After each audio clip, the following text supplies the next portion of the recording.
or reality? Have you ever wondered whether some of the things you've heard about food are really true? Well, I'm Belinda Kirkpatrick and I'm a naturopath and a nutritionist. And today I'm going to be exposing 7 of the most common food myths that people ask me about all the time. Please make sure that you subscribe to our channel so you don't miss any videos like this. And if you wait till the end, I'll be offering you a special discount on any products that you purchase. You can also follow us on Instagram at The Happy Mammoth. So what's one of the food myths that you've always believed to be true? Maybe it was something that your mum told you, maybe it was something that you read in a magazine. Pop it in the comments below and let us know what are the food myths so we can pull them all together and debunk what isn't true and then understand truly what is.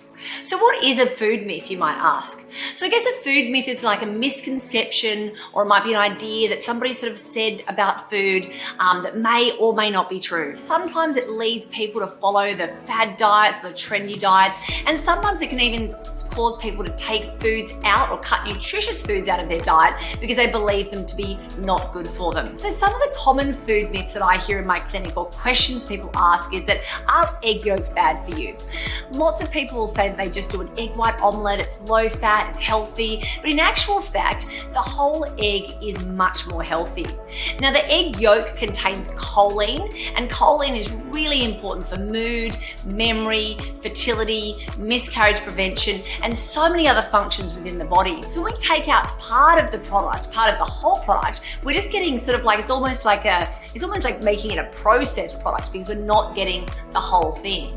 So you can safely be eating a couple of organic eggs a day, but don't just do the egg whites and not the yolks. Other people wonder, is margarine healthier for you than butter? And people will say to me, no, I use the low cholesterol margarine, or I use like an olive oil spread, which is basically, olive oil, but in a hardened form. Now, whenever we harden vegetable oils, they actually become kind of like trans fats, and they're not very good for you. They're very processed and really unhealthy for our gut health, our hormones, and our mood. So in this instance, butter, the whole product, the whole sort of like, it comes from the cow, it's churned from milk, so it's a whole food, is much better than these fake fats that are made with chemicals in factories. So a small amount of butter is absolutely better for you than margarine. Don't be fooled by the fact that people say that margarine's healthier, and definitely don't be fooled by the fact that it's called olive oil spread or something else oil spread. At the end of the day, if it's not 100% butter, it's still margarine. People might ask, people might say carbohydrates are bad for you. You should avoid all grains. They're no good for you.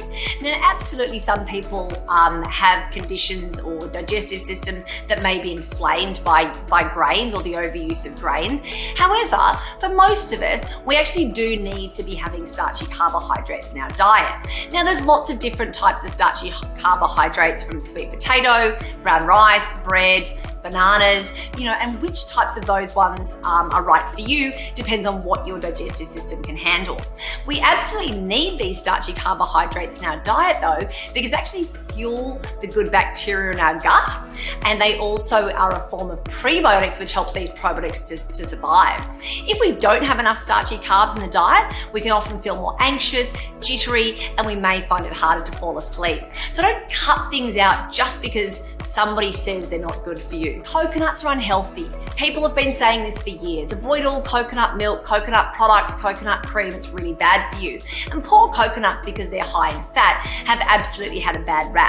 However, again, they're a whole food, they're a relatively unprocessed food, and they're actually quite good for you. Now, because of the types of fat in there, if you have them in excess, like with anything, yes, maybe that can become a problem.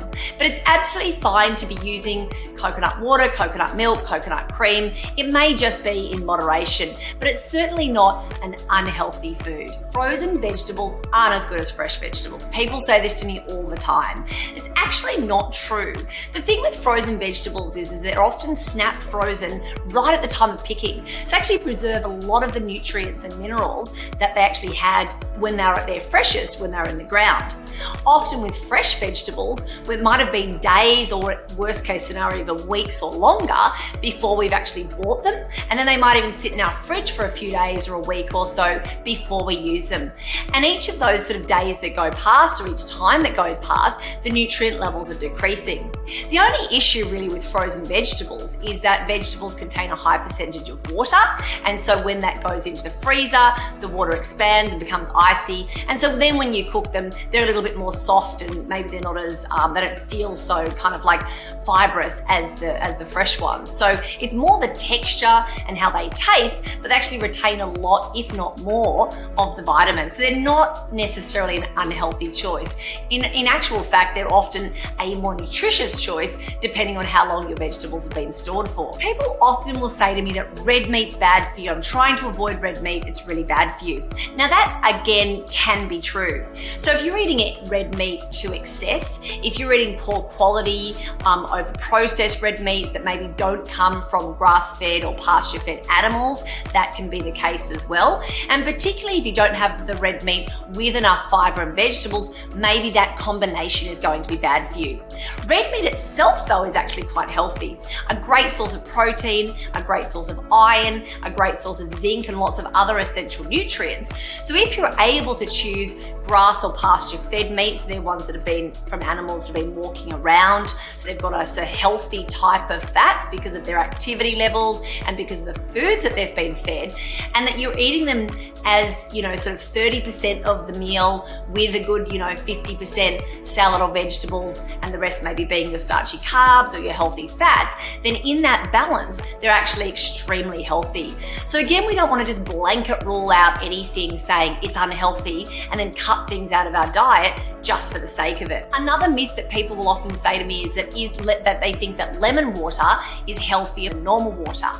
Now, lemon in water can be absolutely good. Stimulates your digestive enzymes, stimulates the bile secretion from the liver, can help with alkalizing and detoxifying the system, but we don't want to be drinking it all day long. I always start the day with some lemon in warm water. I think that's a really nice start, but then I have my breakfast and clean my teeth. If you're sipping on lemon water all day long, the acidity in the lemon is actually quite acidic on your teeth enamel. Dentists hate it. So unless you're actually going to be eating and or brushing your teeth after you have lemon water, then you really don't want to just be sipping on it all day long. So in that case, water comes out top. So really the best way to have a complete nutrition or the best sort of, nutrients and the healthiest diet is to complement your diet, which should be based on whole foods, unprocessed foods with a good balance of protein, good fats and something fresh, like ideally fruits and vegetables. And you can complement that with natural supplements. Now, if you're unsure of which supplements to take, you can take our quiz in the description below and find out which of the supplements might be best for you and your specific needs. Plus, in the description below, we're also giving you 10% off all of the products that you order. So you can take advantage of this today and really get the most out of your diet. Don't forget to comment below on any of the other food myths that you've heard or have believed for long periods of time. Hope this helps, guys. See you soon.